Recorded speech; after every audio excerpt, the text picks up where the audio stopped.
News 28 मराठीमध्ये आपले स्वागत आहे। आजच्या मोठ्या बातम्यांबद्दल बोलूया। टोल नाक्याजवळ भीषण अपघात, पोलीस व होमगार्डच्या सतर्कतेमुळे 4 जणांचे प्राण वाचले। कलमेश्वर काटोल मार्गावर दिनांक मे 28 रोजी रात्री सुमारे 1:01 वाजताच्या दरम्यान नागपूरहून काटोलकडे जाणाऱ्या एका मारुती सुझुकी रिट्स 4 चाकी वाहनाचा भीषण अपघात झाला।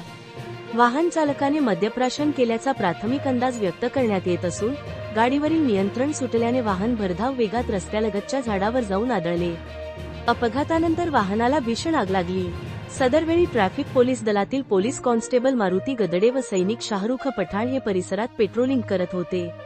अपघात होताच त्यांनी तत्काळ घटनास्थळी धाव घेतली। गाडीमध्ये 4 जण अडकून पडले होते। परिस्थिती गंभीर असल्याने पोलीस व होमगार्ड पथकाने प्रसंगावधान राखत वाहनाच्या काचा फोडून जखमींना बाहेर काढले आणि त्यांचे प्राण वाचवले। या अपघातात गाडीतील 4ही जण गंभीर जखमी झाले असून विशेषतः त्यांच्या पायांना गंभीर दुखापत झाल्याची माहिती आहे।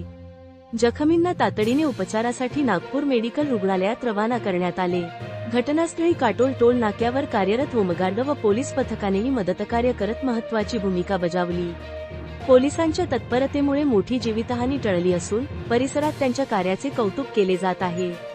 कलमेश्वर प्रतिनिधी मंगेश गमेची रिपोर्ट।